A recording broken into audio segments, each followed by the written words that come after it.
네, 잘 쉬었습니까? 자, 종교개혁의 배경 다음 시간에 이어서 하도록 하겠습니다.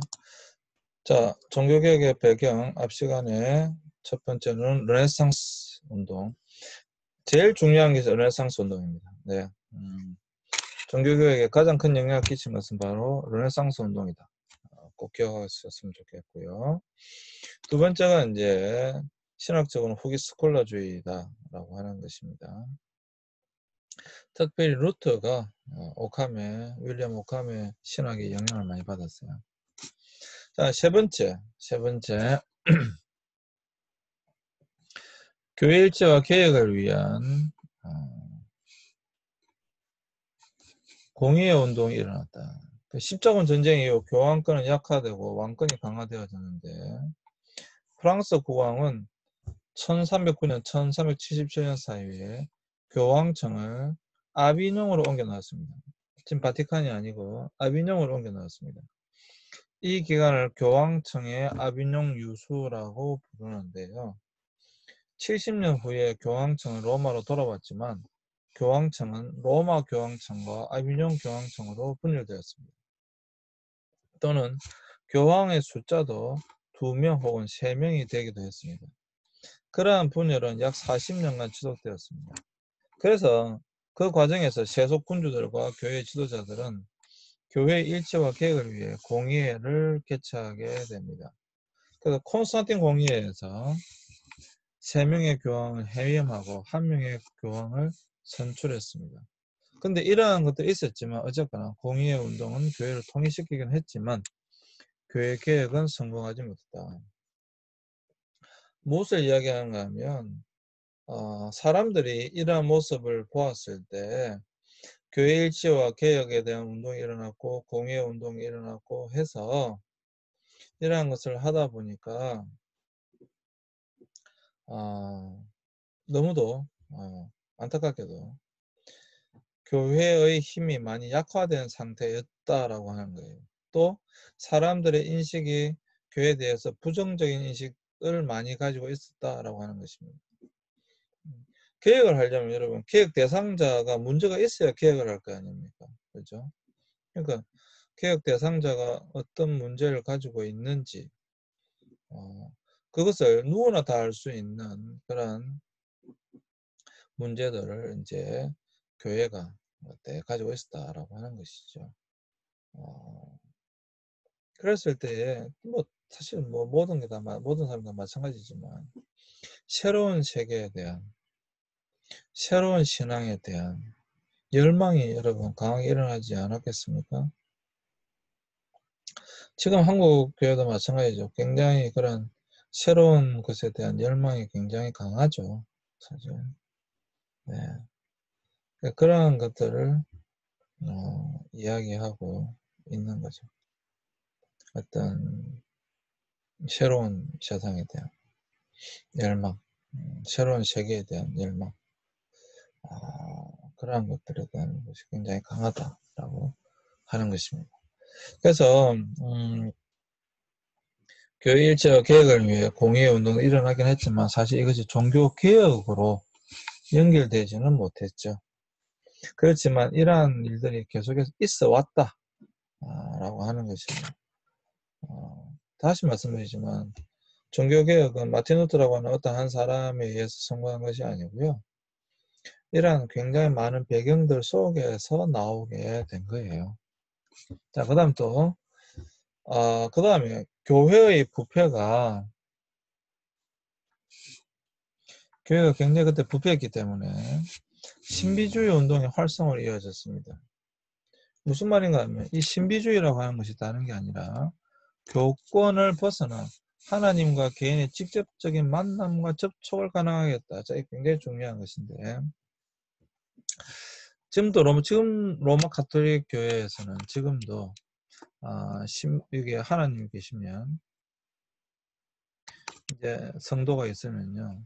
지금도 성도가 직접 하나님께 자신의 죄를 아뢰고 직접 만날 수가 없죠. 항상 중간에 뭐가 있습니까? 신의 사제라고 하는 신부가 있습니다. 그러니까 이 신부에게 자신의 죄를 고합니다. 이 고해성사라고 하죠. 지금도 있죠. 그러니까 이 신부에게 자신의 죄를 고하면 이 신부가 하나님을 대신해서 이 사람의 죄를 사해 주는 거죠. 네. 그런데 여러분 한번 생각해 보세요. 자, 이 신부가 별로 믿을 만한 사람이 못 돼요. 여러분. 이 신부가 별로 뭐 그렇게 믿을 만한 사람이 못 된다라고 생각해 보세요. 어떻게 되겠습니까? 이 신부가 자격도 없고 아까 성직매매 나왔잖아요.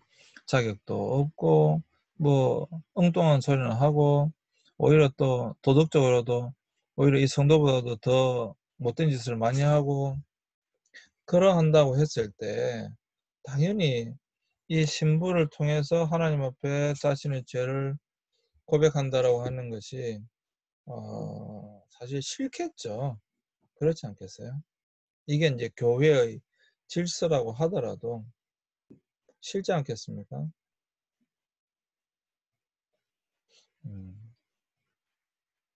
그래서 이 신비주의 운동이라는 게 다른 게 아니고 내가 이 신부를 통해서 하나님께 나가는 것이 아니라 곧바로 하나님께 나의 죄나 또 내가 필요한 것이나 그런 것을 곧바로 기도하겠다.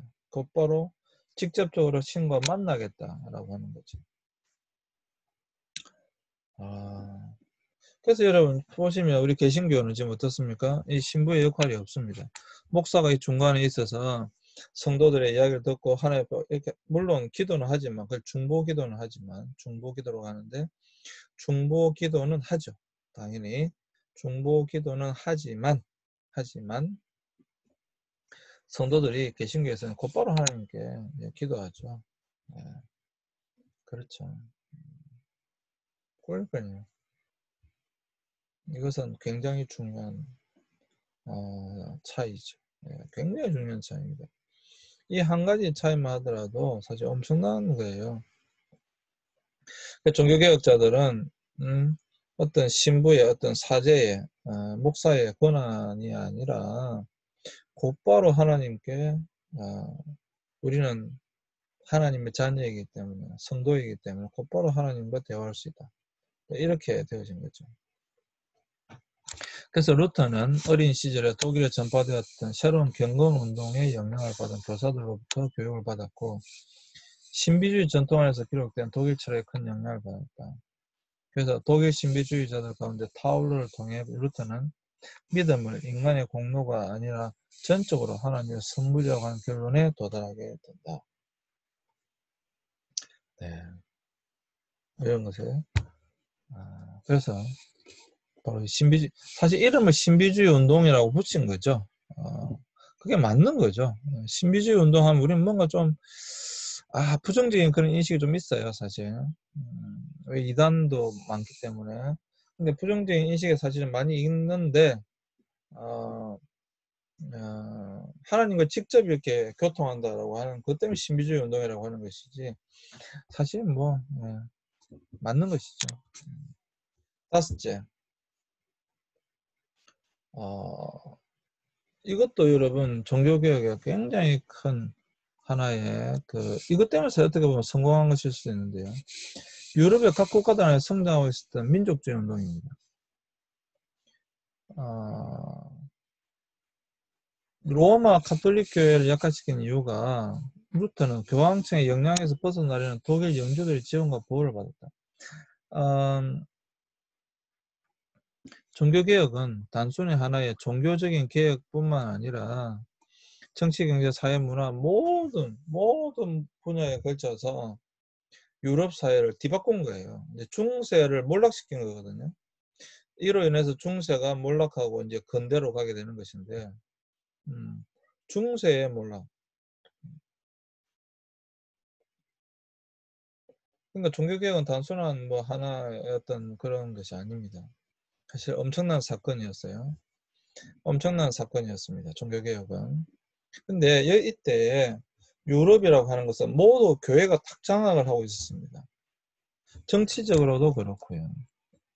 문화적으로도 그렇고요. 특별히 경제적으로도 그렇습니다.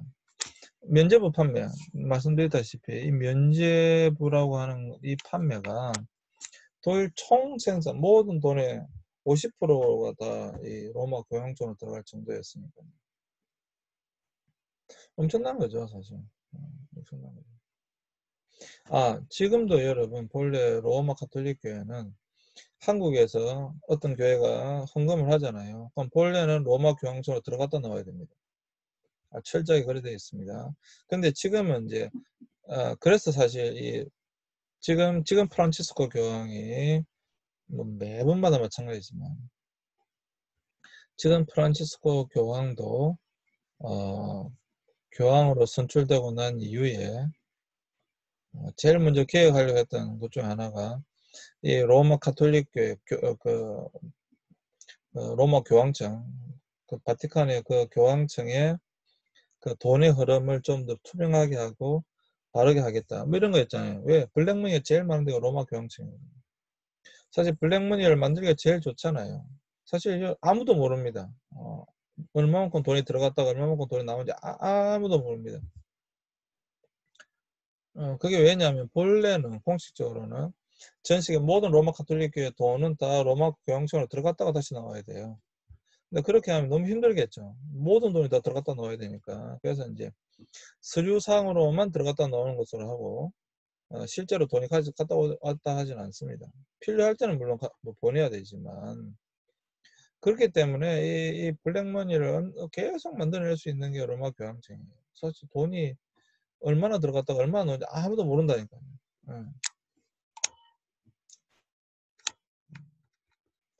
이때 종교개혁 당시에 독일 모든 돈에 많은 돈이 여러분 로마 교황청으로 들어갔어요. 그러니까 그런 측면에서 봤을 때 독일 영주들은 당연히 도대체 이 불합리한 것을 바꾸고 싶지 않았겠어요? 그래서 여러분 루트의 종교개혁을 독일 영주들이 적극적으로 지지하고 보호합니다. 정말로 루트를 살리기 위해서 아예 강금도 제가 가봤거든요.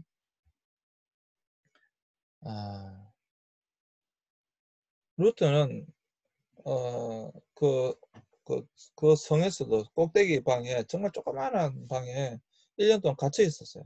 보호하기 위해서요. 보호하기 위해서. 그곳에서 루터는 1년 동안 있으면서 굉장히 많은 집필 활동을 하죠. 네. 종교개혁에 관련된 왜 로마 가톨릭 죽이려 했으니까 루터를 영주들이 이제 보호를 해줬습니다. 든든한 후원군이 되어줬죠. 그리고 직접적으로 이제 개신교가 아주 빠른 속도로 이제 번져나가니까 직접적으로 전쟁을 할 때도 군대가 있어야 될 거 아닙니까? 싸움을 할 때도. 결국 이제 이런 것들이 이제 독일뿐만 아니라 유럽 사회에서 많은 나라들이 사실 종교 개혁에 동참하게 되고 실제적으로 전쟁을 벌이게 됩니다. 로마 가톨릭의 나라 군대들과. 그러니까 이런 것이 있어서 성공했다라고 하는 거예요. 그냥 성공한 게 아니에요. 네. 그냥 성공한 것이 아닙니다.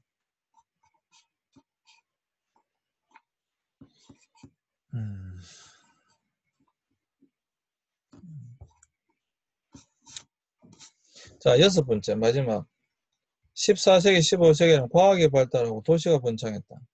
항해술과 과학의 발달로 신대륙이 발견되었고 사람들의 시야가 넓어졌다.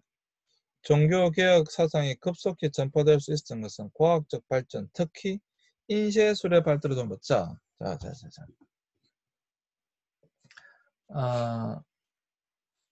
종교개혁이 성공할 수 있었던 가장 큰 이유 중에 하나가 뭐냐? 과학의 발달이기도 하지만 인쇄술의 발달입니다. 인쇄술. 왜냐하면 종교개혁자들은 다 성경을 번역해서 마틴 루터가 제일 먼저 한 것이 무엇입니까? 성경을 라틴어 성경에서 독일어 성경을 번역한 거예요. 이 성경 번역이 굉장히 중요한 것이거든요. 왜냐하면 그래야지만이 독일 사람들이 성경을 읽고 올바르게 판단할 수 있으니까요. 근데 그때 마침 우리가 아는 것처럼 금속활자 물론 금속 활자는 우리나라가 먼저 만든 거지만, 우리가 먼저 만든 거지만, 그 금속 활자가 이제 만들어지게 됩니다. 인쇄술, 금속 활자로 찍어내요. 그래서 동시에 수백 수천 건의 책을 찍어낼 수 있게 된 거죠. 물론 종이는 그 전에 중국으로부터 이미 유입이 됐어요. 중국으로부터. 뭐 우리가 알다시피 중국에서 유럽으로 건너간 3대 발명품이라고 하는 것이 있잖아요. 종이화학, 그 다음 비단입니까? 종이화학, 그 다음 하나 뭡니까? 대단해. 이게 이제 그전 종이와 화학이잖아요. 화학이야, 화약. 그러니까 이 금속 활자의 이것은 엄청난 것이었어요. 실제로 여러분, 타임지가 선정한 2000년, 그러니까 1000년에서 2000년까지 세계사를 바꾼 가장 위대한 인물 이제 100인을 선정한 거에 보면 여러분 1위가 누군지 아세요? 1위가 세계사를 바꾼 가장 위대한 인물이 누구였어요? 1위가 많은 사람이 나왔겠죠. 예. 1위가 바로 이 금속활자를 만든 사람입니다. 2위가 누굽니까? 마틴 루터입니다. 종교개혁자. 세계사의 흐름을 바꿨다라고 하는 거죠. 둘 다 공통점이 있죠. 종교개혁입니다. 급속도로 성경이 보급되어지면서 이 천주교, 그러니까 로마 가톨릭 교회의 그런 문제들이 적나라하게 드러나기 시작합니다. 그러면서 종교개혁이 이제 성공하게 되는 것입니다. 아까 말씀드린 것처럼 이미 마틴 루터 이전에 여러 종교개혁자들이 분명히 있었습니다. 마틴 루터가 처음이 아니었습니다. 있었음에도 불구하고 그들은 실패했습니다. 왜 실패했느냐? 딱 반대로 생각하시면 됩니다. 이러한 준비가 아직 덜 되어 있었다라고 하는 거예요. 근데 마틴 루터가 종교개혁을 했을 때는 이러한 것들이 준비가 되어져 있었다라고 하는 것입니다. 그래서 많은 사람들의 동의를 받을 수 있었다라고 하는 거예요. 여러분, 개혁이라고 하는 것은, 혁명이라고 하는 것은 어떤 다른 지지 그룹이 없으면 결코 성공할 수가 없습니다. 그래서 많은 사람들이 이 일에 함께하게 되어졌고 결국에는 이제 마틴 루터의 종교개혁은 여러 사람들의 함께하는 것으로 말미암아 성공하게 됩니다. 그래서 지금 이제 1517년 10월 31일 종교개혁의 시작 95개조의 반박문을 이제 비텐베르크 성당의 도움으로 말미암아 시작된 그 종교개혁의 불씨는 이제 성공하게 되어지고 오늘 보시는 것처럼 로마 가톨릭 교회와 개신교, 프로테스탄트는 완전히 분리되어져서 이제 지금까지도 발전하는 것을 볼 수가 있습니다. 자, 오늘은 종교개혁의 배경에 대해서 살펴봤습니다. 사실 이 모든 종교개혁의 배경 중에 가장 중요한 것은 르네상스입니다. 르네상스는 엄청난 영향을 끼쳤어요. 종교개혁. 다시 옛날로 돌아가자고 하는 사람들의 그 열망이 있었다라고 하는 것입니다. 르네상스. 그 다음에 여기 인쇄술. 결정적입니다. 이 인쇄술의 발달은 사실 과학의 발달이 왜 결정적이냐면 인쇄술도 있지만 그때 당시 로마 가톨릭 교회가 주장하는 오류가 전혀 없다라고 하는 그것에 대하여 오류가 판명되어졌기 때문에 그렇습니다. 여러분 1492년 콜럼버스가 아메리카 대륙을 발견했잖아요. 1517년 그 이후에요. 그때 당시에 유럽 사람들의 세계관이 뭐였습니까? 지브랄터 해변에서 쭉 가면 떨어져 죽는다는 거였어요. 그때 당시에 여러분 세계관은 이 배를 타고 가면 지구는 이렇기 때문에 가면 또 떨어져 죽는다는 것이었습니다. 근데 이것을 바꾼 사람이 세계관을 바꾼 사람이 이제 콜럼버스잖아요. 그런 거예요. 그래서 이런 과학의 발전 또한 이것이 사상의 발전이 되겠죠. 로마 가톨릭 교회가 오류가 있다라고 하는 것을 알게 된 거죠. 뭐 이러한 여러 가지 것들이 함께 이루어졌기 때문에 종교개혁은 성공할 수가 있었다라고 하는 것입니다. 자, 다음 주에는 이제 마틴 루터에 대해서 좀 더 살펴보도록 하겠습니다. 여러분 수고하셨습니다. 감사합니다.